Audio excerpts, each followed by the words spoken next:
አይሁዳውያን ከሺህ ዓመታት በፊት የዳዊት ርስት በሆነችው በዚሽ በምድረ በዳ ይኖሩ ነበር። ከዛ በኋላ በዓለም ሁሉ ተበተኑ። ገና ከጥንት በግብፅ ፈርዖን ንጉሥ ለ400 ዓመታት በባርነት ይገዙ እንደነበር በመጽሐፍ ቅዱስ ተገልጾልናል።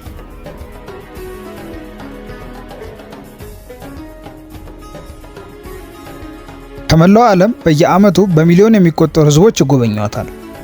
በዓለም አቀፍ የመገናኛ ብዙሃን ስሟ በየዕለቱ ሳይጠራ አይውልም። በመጽሐፍ ቅዱስ ውስጥ ያልተገለጸችበት ቦታ የለም።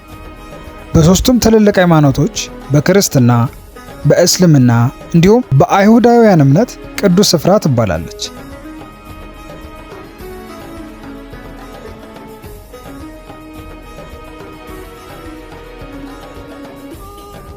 ስለማን እያወራ እንደሆነ መቼስ ሳይገምቱ አልቀረም። የሃይማኖት መጽሐፍትን ቢያነቡ፣ ዜና ቢያዳምጡ አሊያም ማህበራዊ ሚዲያን ቢመለከቱ ስለ እርሷ ሳይነሳ አይውልም። ሁሉም በአንድ ድምፅ እስራኤል እስራኤል ይላሉ።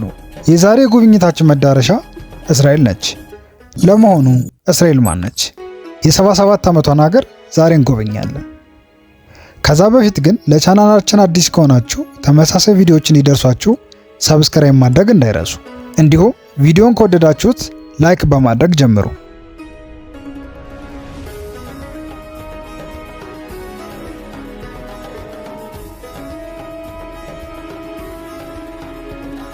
ከአንደኛው የዓለም ጦርነት በኋላ የኦቶማን ኢምፓየር ፈረሰ። የመንግስታቱ ድርጅት ወይም ሊግ ኦፍ ኔሽን ለብሪታንያ ፍልስጤምን በጊዜያዊነት ግዛቱን ለማስተዳደርና ለአይሁዶች ብሔራዊ መኖሪያ ቤት ለመመስረት የሚረዳ ጊዜያዊ ሥራ እንድትሰራ በማሰብ የማስተዳደር ስልጣን ሰጥቷል። ነገር ግን እንደ አውሮፓውያን አቆጣጠር በ1948 ብሪታንያ ግዛቱን ጥላ መውጣት ፈለገች። በጊዜው በአይሁዶችና በአረብ ሚሊሻዎች መካከል አሰቃቂ እርስ በርስ ጦርነት ተነሳ። የብሪታንያ ወታደሮች በሁለቱም ወገኖች እየተጠቁ ነበር። ከሁለተኛው ዓለም ጦርነት በኋላ እንግሊዞች ለከፍተኛ ኪሳራ ተዳርገው ስለነበር እንዲሁም ዓለም አቀፍ ጫና ስላጋጠማቸው ግንቦት 14 1948 የያዙትን ግዛት ለቀው የሚወጡበት ቀን እንዲሆን በመወሰን እኩለ ሌሊት ላይ ወጡ። በዚህ ጊዜ ነበር በዛው ቀን ከምሽቱ 4 ሰዓት ላይ ሲሆን ዴቪድ ቤንጎሪዮን የእስራኤልን ነጻነት ያወጀው። ይህ ድንገተኛ አልነበረም። ይልቁንስ ልክ የብሪታንያ ወታደሮች ለቀው እንደወጡ የጎረቤት የአረብ ሀገራት ጦር እኩለ ሌሊት ላይ ሀገራቸውን ከመውረሩ በፊት በአይሁዳውያን አመራሮች ሉዓላዊነታቸውን ለማስፈን የተደረገ ስልታዊ እርምጃ ነበር። እንደ አውሮፓውያን አቆጣጠር ግንቦት 14 1984 ልክ 10 ሰዓት ሲሆን በመቶዎች የሚቆጠሩ አይሁዶች ቴል አቪቭ በሚገኘው የሥነ ጥበብ ሙዚየም ደጃፍ ተሰብስበዋል። ዴቪድ ቤንጎሪዮን ደግሞ ሙዚየም ውስጥ ሆነው የመካከለኛው ምስራቅን ታሪክ እስከ ወዲያኛው የሚቀይር ንግግር እያደረጉ ነው። ይህም በፍልስጤም የእስራኤል ድርጅት ሊቀመንበር የሆኑት ዴቪድ ቤንጎሪዮን የእስራኤልን በነጻነት ሀገርነት መመስረትን ያወጁበትን ንግግር እያሰሙ ነበር። ቀኑ አይሁዶች ሁሌም እያስታወሱ በደስታ የሚዘክሩት፣ አረቦች ደግሞ የጥፋት ቀን ናቅባ ሲሉ የሚብሰለሰሉለት ነው።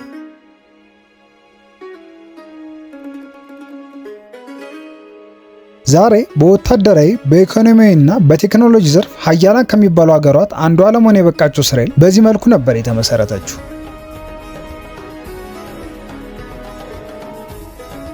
ብሪታንያ ታስተዳድር በነበረችበት በዚያ ወቅት ከፍልስጤም ነዋሪዎች አብዛኞቹ ሙስሊሞች ነበሩ። የአይሁዶች ቁጥር ደግሞ ከጊዜ ወደ ጊዜ እየጨመረ ወደ 11 በመቶ አካባቢ ደርሶ ነበር። በአውሮፓውያኑ 1931 በፍልስጤም የተደረገው የሕዝብ ቆጠራ የአይሁዶች ቁጥር እየጨመረ መሆኑን አሳየ። ለዚህ ደግሞ ዋነኛው ምክንያት በአውሮፓ እየጨመረ የነበረው በአይሁዳውያን ላይ የሚያነጣጠረው የጸረ ሴማዊነት እንቅስቃሴ ሲሆን ቁጥራቸውንም 16 በመቶ አደረሰው። የቁጥራቸው መጨመርን ተከትሎ በአካባቢው በአረቦችና በአይሁዶች መካከል ያለው ውጥረት ከፍ እያለ መጣ። በሁለተኛው ዓለም ጦርነት ወቅት አይሁዶች ወደ ፍልስጤም የሚያደርጉት ፍልሰት ከጊዜ ወደ ጊዜ ጨመረ። በተለይም የናዚ ማጎሪያ ካምፖች ነፃ መውጣታቸውን ተከትሎ የጅምላ ጭፍጨፋ መፈጸሙ ሲታወቅ የሚፈልሱት አይሁዶች ቁጥር ከፍ አለ። የፍልስጤም ችግር እልባት እንዲያገኝ በብሪታንያ ላይ የሚደርሰው ዓለም አቀፍ ጫናም ከጊዜ ወደ ጊዜ እየበረታ መጣ።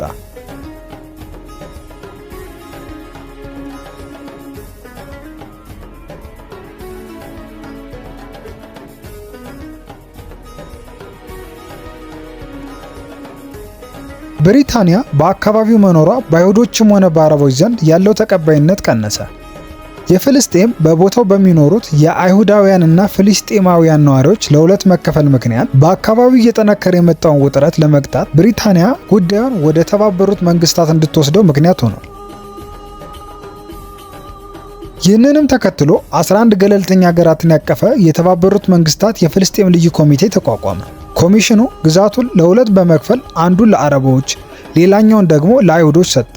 ለእያንዳንዳቸው 3 ዞኖች የሚኖራቸው ሲሆን ኢየሩሳሌም ደግሞ በልዩነት በዓለም አቀፍ ቁጥጥር ስር እንድትሆን ሐሳብ አቀርቧል። ፕሮፖዛል 181 የተሰኘው ይህ ሐሳብ የግዛቱን 55 በመቶ ለአይሁዶች ቀሪውን 45 በመቶ ለአረቦች ሰጠ። በወቅቱ የነበረው የአይሁዶች ቁጥር ከጠቅላላው ሕዝብ 1/3 ገደማ ብቻ ነበር። አሜሪካና ሶቪየት ህብረትን ጨምሮ አብዛኛዎቹ የአውሮፓና የላቲን አሜሪካ ሀገራት ፍልስጤም ለሁለት ተከፍላ የአይሁዶችና የአረቦች ሀገራት እንዲመሰረቱ ድጋፋቸውን ሰጡ። ግብፅን ጨምሮ የአረብ ሀገራት ሐሳቡን ውድቅ አደረጉት። ኢትዮጵያ፣ ብሪታንያና ቻይናን ጨምሮ 10 ሀገራት ደግሞ ድምፀ ተአቅቦ ማድረግ መረጡ። ውሳኔው በአይሁዶች ዘንድ ታላቅ ፈንጠዝያን የፈጠረ ነበር። ክፉኛ በተበሳጩት በአረቦች ዘንድ ግን ውሳኔው የሚዋጥላቸው አልነበረም። ይህ ውሳኔም ቴል አቪቭ በሚገኘው የሥነ ጥበብ ሙዚየም ውስጥ ግንቦት 14 1948 ለተካሄደው የእስራኤል ምስረታ ምክንያት ሆነ።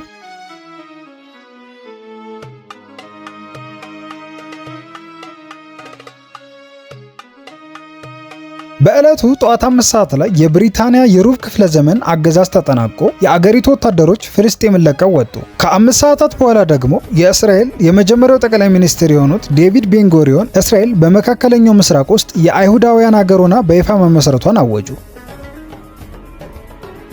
እስራኤል ዋና ከተማዋን ኢየሩሳሌም ብላ ብትሰይምም ነገር ግን አብዛኞቹ የዓለም ሀገራቶች አልተቀበሏትም። የኤምባሲዎቻቸው መቀመጫ ያደረጉት በቴል አቪቭ ከተማ ሲሆን ይህም ከፍልስጤም ጋር በገባችበት የኢየሩሳሌም የይገባኛል የማያባራ ጦርነት እጃቸውን ላለማስገባት ይመስላል። ስለ እስራኤል ሲነሳ ዝነኛ ስለሆነው የስለላ ድርጅቷ ሞሳድና የቴክኖሎጂና የፈጠራ አቅሟ ሳይነሳ ያልፍም። እስራኤል ገና ከምስረቷ ጀምሮ ነበር ከዮርዳኖስ፣ ከኢራቅ፣ ከግብፅ፣ ከሊባኖስ እና ከሶሪያ ጋር ጦርነት የገባችው። በዚያም ወቅት ዮርዳኖስ ዌስት ባንክን፣ ግብፅ የጋዛ ሰርጥን፣ እስራኤል ራሷ በበኩሏ የተወሰኑ የፍልስጤም መሬቶችን የያዙት። ይህ ጦርነት በቀላሉ አላለቀም። ከዓመታት በኋላ ዳግም አገርሽቶ የ6 ቀኑ ተብሎ በሚጠራው ጦርነት የተወሰዱባትን ግዛቶች ከዮርዳኖስ፣ ከግብፅ እንዲሁም ተጨማሪ የጎላን ተራሮችንና የሲናይ በረሃን ተቆጣጠራለች። ይህ ለእስራኤል ታላቅ ድል ነበር። ምንም እንኳን ከጊዜ በኋላ ከግብፅ ጋር በገባቸው ስምምነት መሰረት የሲናይ በረሃን ብትመልስም።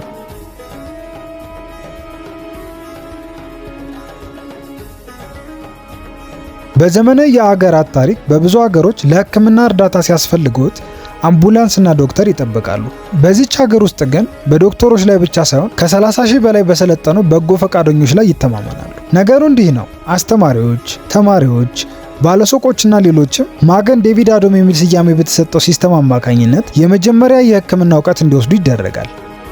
ይህ ማገን ዴቪድ አዶም የተሰኘው መጠሪያ ልክ በሌሎች ሀገሮች ሬድ ክሮስ ተብሎ እንደተሰየመው አይነት ስራ ያለው ሲሆን በሀገሪቱ ውስጥ በየትኛውም ቦታ ለሚደርሱ የሽብር ጥቃቶች፣ የተፈጥሮ አደጋዎችና የሕክምና ድንገተኛ አደጋዎች ምላሽ ለመስጠት ታስቦ የተቋቋመ ነው። ምናልባት ጤናው አስቸግሮት ለእርዳታ ቢደውሉ ብሔራዊ የአደጋ ጊዜ ስርዓት ለእርስዎ በጣም ቅርብ የሆነውን በጎ ፈቃደኛ በጂፒኤስ አማካኝነት በመፈለግ ወደ እርስዎ በፍጥነት እንዲደርስ ያደርገዋል። ምናልባትም በቅርቡ ያለው በጎ ፈቃደኛ ጎረቤትዎ ከሆነ እየሮጠ ይመጣል። ባለሱቋም በጎ ፈቃደኛ ከሆነች ስራዋን በመተው በፍጥነት ትደርሳለች። ነገር ግን ወደ ታካሚው ሲሄዱ ዝም ብለው አይሮጡም። በቶሎ መድረስ ያስችላቸው ዘንድ ሞተር ሳይክልን ይጠቀማሉ። ይህ ሞተር ሳይክል አምቡላንሶች ለመጀመሪያ እርዳታ የሚይዙት አብዛኛው ነገር የተሟላለት ነው። ምናልባት የትራፊክ መጨናነቅ ቢኖር በቶሎ ለመድረስ የሚያግዳቸው ነገር የለም። በእግረኛ መንገድ፣ በመኪኖች መካከል ማንም መኪና ሊደርስበት ወደማይችል ቦታ ይሄዳሉ። ይህም ለተፈለገው የሕክምና እርዳታ በደቂቃዎች ውስጥ እንዲደርስ ስለሚያስችላቸው ተመራጭ እንዲሆኑና በዓለም ላይ ካሉ ሌሎች አስቸኳይ ሕክምና እርዳታ አይነቶች የተለዩ እንዲሆኑ አድርጓቸዋል። በዓለም ፖለቲካ፣ በፈጠራና በቴክኖሎጂ ዓለምን ትዘውራለች ቢባል ማጋነን አይሆንም። የጉግል፣ የፌስቡክ፣ የማይክሮሶፍት፣ የአማዞን እና የተለያዩ ትልልቅ የቴክኖሎጂ ኩባንያዎች የሳይበር ደህንነታቸውን የሚያጠናክሩት በዚሁ በእስራኤል በቴል አቪቭ ነው።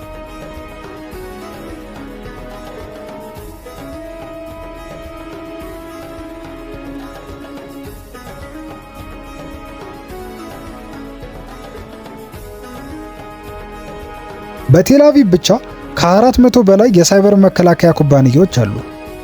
በጦርነት ወቅት የሳይበር ጥበቃ እጅግ አስፈላጊ ስለሆነ በዚህ መስክ ቀድማ ነበር የተጠናከረችው። እስራኤል የብዙ ስታርታፕ ኩባንያዎች መቀመጫ በመሆኗ ስታርታፕ ኔሽን ተብላ ትጠራለች። ምንም እንኳን አዳዲስ የቴክኖሎጂ ፈጠራዎችን ለዓለም የሚያበረክቱ ቢሆንም አይሁዳውያን በሃይማኖት ሕጎቻቸውና በታሪካቸው እጅግ የተዋጣላቸው ናቸው። የመጀመሪያው ሕግ ቶራ ተብሎ ይጠራል። በዚህ ውስጥ የእነሱ ሕይወት መመሪያዎች፣ የመመገቢያ ሕጎችና የተለያዩ ስነ ስርዓቶች ተዘርዝረው ተጠቅሰዋል። ሳምንቱን ከእሁድ እስከ ቅዳሜ በስራ ያሳልፉና ቅዳሜ ማታ የሚያደርጉት ሸባት የተባለ የእረፍት ቀን ነው። በዚህ ቀን ስራ አይሰሩም፣ ከቤተሰብ ጋር ጊዜያቸውን ያሳልፋሉ። እስራኤላውያን የተለየ አለባበስ አላቸው። ወንዶቹ ሐሪርን ወይም ጥቁር ኮት፣ ነጭ ሸሚዝ፣ ጥቁር ጫማና ጥቁር ቆብ ይለብሳሉ። ፀጉራቸውንም በአብዛኛው ወደ ጎን ይዘረጋሉ። ሴቶቹ ደግሞ ረዥም ቀሚስና ራሳቸውን ይሸፍናሉ። ይህ ግን በአብዛኛው አክራሪ የሚባሉት የሚያዘወትሩት ያለባበስ አይነት ነው። እስራኤል በአንድ በኩል የዘመናዊ ቴክኖሎጂ ማዕከል፣ በሌላ በኩል ደግሞ የመንፈሳዊ እምነትና የታሪክ መሰረት ያላት ጽኑ ሀገር ነች። በእስራኤል ውስጥ 74 ከመቶ አይሁዶች፣ 21 ከመቶ ሙስሊሞችና 5 ከመቶ ክርስቲያኖች ይኖራሉ። የአገሪቱ ሶስተኛ ትልቋ ከተማ ሃይፋ ደግሞ የህብረታቸው ማዕከል ነች። ሁሉም በፍቅር ይኖሩባታል።